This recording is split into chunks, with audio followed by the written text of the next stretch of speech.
This is my dedicated music player and old school iPod. It has a super minimalistic interface, no distractions, no subscription fees, and no feeds. I use it every day to listen to lo-fi beats when I'm working, Eminem when I'm running or working out, and everything else throughout the day. Compared to just using my phone, there's no notifications, no software updates to any music app, and no connectivity issues. All the songs are downloaded locally, which means no streaming service can suddenly remove the song that I really like.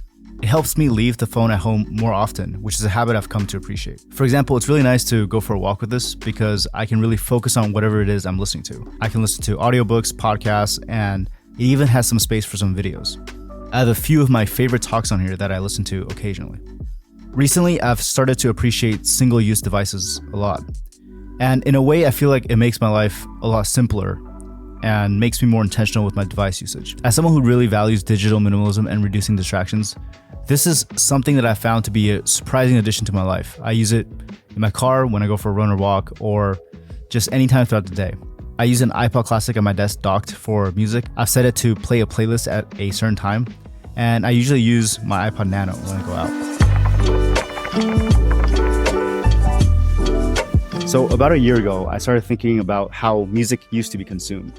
And it used to be sort of this really special thing where people would come together.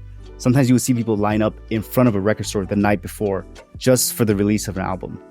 And thinking back, I used to do something similar. Like back in high school, I used to wait until the release of an album and download them onto my MP3 player to listen to them at school. But over time, as I switched to streaming services, I felt like I sort of lost that appreciation for music as an art form. And so I thought about how I could sort of recreate that magic with music.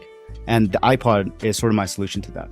And as someone who's been playing guitar for about 10 years now, it's actually helped me appreciate music even more. Over the past year, I've been using an iPod as my primary listening device. And I've noticed a few benefits, which is what I wanted to talk about in this video. If you've seen some of the other videos on my channel, then you know that reducing distractions is something that's really important to me. And even though I've modified my phone to be really minimal, one thing that always sort of bothered me was how music apps would always have these updates to make their app more enticing to use. Like every time I opened the Spotify app, I would be bombarded with a ton of different options, like different audiobooks, podcasts, and new music to listen to. So there would be times where I'd be at the gym and it would just really distract me because I would be trying to find the best thing to listen to. The beauty of an iPod is that because it's not connected to the internet, I can only listen to the things that I had intended to listen to. Using an iPod at the gym or studying also has helped me stay more focused. There's no endless scrolling to find something to listen to. It's all already there with nothing to take me out of the zone. I feel like using an iPod has really helped me with cutting distractions. I also noticed how recently Spotify implemented an update where they had a TikTok style feed where you could scroll through different snippets of songs to find new content to listen to. And that's when I realized that even music streaming platforms were sort of like these social media companies trying to vie for your attention and make you use the app as much as possible. I also really dislike paying subscription fees, and using an iPod helped me to actually own my music and not have to rely on Spotify or Apple Music. There'd be a lot of times where I would find a song I really like and it would end up getting removed from the platform and there would be no way for me to listen to it on my phone. So the benefit of downloading the music onto your device is that nobody can take it away from you. Surprisingly, there's also a pretty big community of people who are starting to use iPods again, specifically the iPod Classic.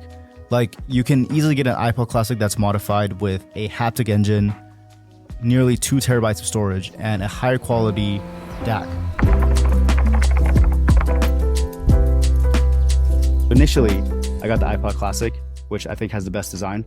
But a couple months ago, I got the iPod Nano, which is my favorite iPod.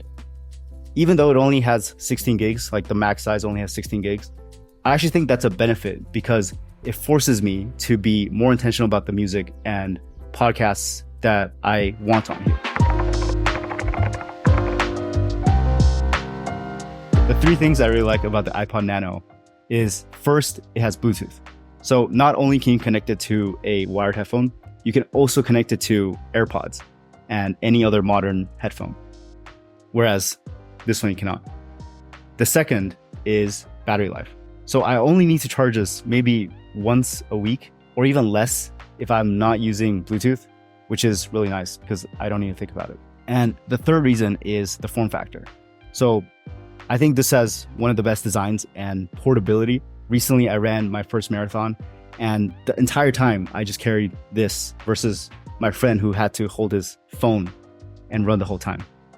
And I was always faster than him by like 20 minutes. Because of how nice this is, a lot of times when I go out for a run or workout, I don't bring my phone at all. I just bring this and I listen to music that way. If you're thinking about trying something like this, I will say you don't have to use an iPod.